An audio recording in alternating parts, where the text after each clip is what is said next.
कहते हैं वे विपत्ति की तरह आए, कहते हैं वे प्रदूषण की तरह फैले। वे व्याधि थे, ब्राह्मण कहते थे वे मलेच्छ थे। वे मुसलमान थे, उन्होंने अपने घोड़े सिंधु में उतारे और पुकारते रहे, हिंदू हिंदू हिंदू। बड़ी जाति को उन्होंने बड़ा नाम दिया, नदी का नाम दिया। वे हर गहरी और अविरल नदी को पार करना चाहते थे। वे मुसलमान थे, लेकिन वे भी यदि कबीर की समझदारी का सहारा लिया जाए तो हिंदुओं की तरह पैदा होते थे। उनके पास बड़ी बड़ी कहानियां थीं, चलने की, ठहरने की, पिटने की और मृत्यु की।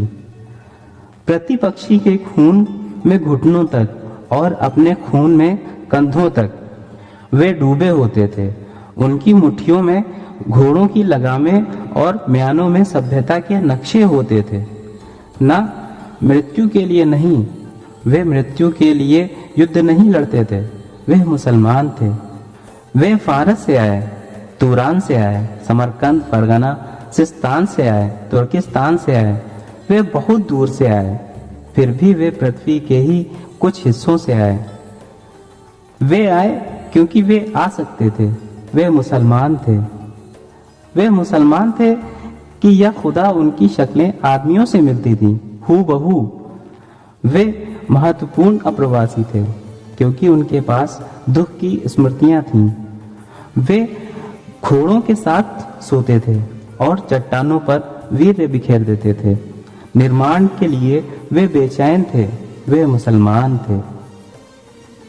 यदि सच को सच की तरह कहा जा सकता है तो सच को सच की तरह सुना जाना चाहिए कि वे प्रायः इस तरह होते थे कि प्रायः पता ही नहीं लगता था कि वे मुसलमान थे या नहीं थे।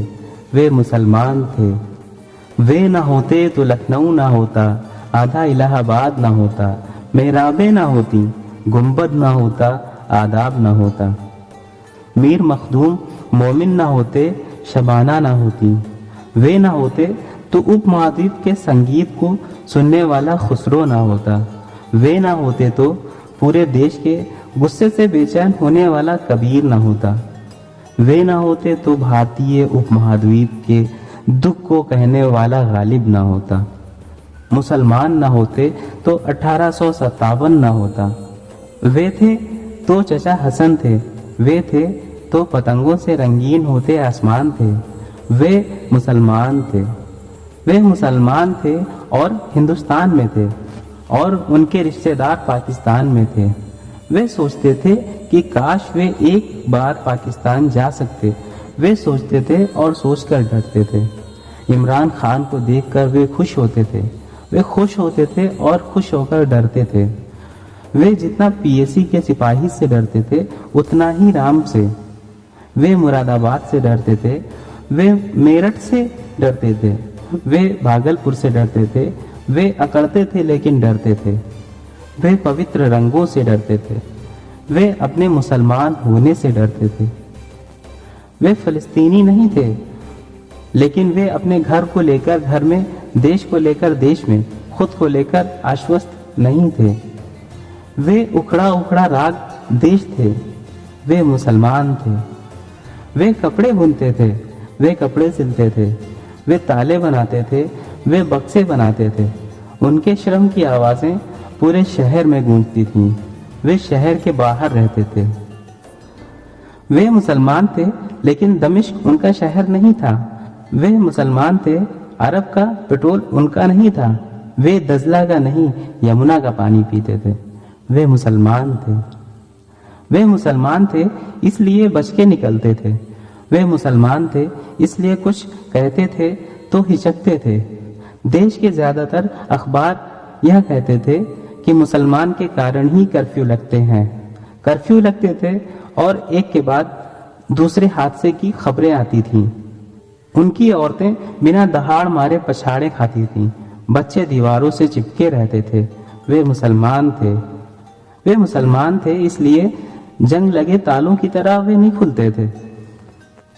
वे अगर 5 बार नमाज पढ़ते थे तो उससे कई गुना ज्यादा बार सिर पटकते थे। वे मुसलमान थे। वे पूछना चाहते थे कि इस लाल किले का हम क्या करें। वे पूछना चाहते थे कि इस हुमायूं के मकबरे का हम क्या करें। हम क्या करें इस मस्जिद का जिसका नाम कुव्वतुल इस्लाम है, इस्लाम की ताकत है। अदरक की तरह वे बहुत कड़वे थे। वे मुसलमान थे। वे सोचते थे कि कहीं और चले जाएं, लेकिन नहीं जा सकते थे। वे सोचते थे यहीं रह जाएं, तो नहीं रह सकते थे। वे आधा ज़िबा बकरे की तरह तकलीफ के झटके महसूस करते थे। वे मुसलमान थे। वे मुसलमान थे इसलिए तूफान में फंसे जहाज के मुसाफिरों की तरह एक दूसरे को भींचे रहते थे। कुछ लोग यह बहस चलाए थे कि उन्हें फेंका जाए तो किस समुद्र में फेंका जाए। बहस यह थी कि उन्हें धकेला जाए तो किस पहाड़ से धकेला जाए। वे मुसलमान थे लेकिन वे चींटियां नहीं थे। वे मुसलमान थे, वे चूजे नहीं थे। सिंधु के दक्षिण में सैकड़ों सालों की नागरिकता के बाद मिट्टी के ढेले नहीं थे। वे चट्टान और ऊन की तरह सच थे। वे सिंधु और हिंदुकुश की तरह सच थे। सच को जिस तरह भी समझा जा सकता हो उस तरह वे सच थे। वे सभ्यता का अनिवार्य नियम थे। वे मुसलमान थे, अफवाह नहीं थे। वे मुसलमान थे। वे मुसलमान थे। वे मुसलमान थे।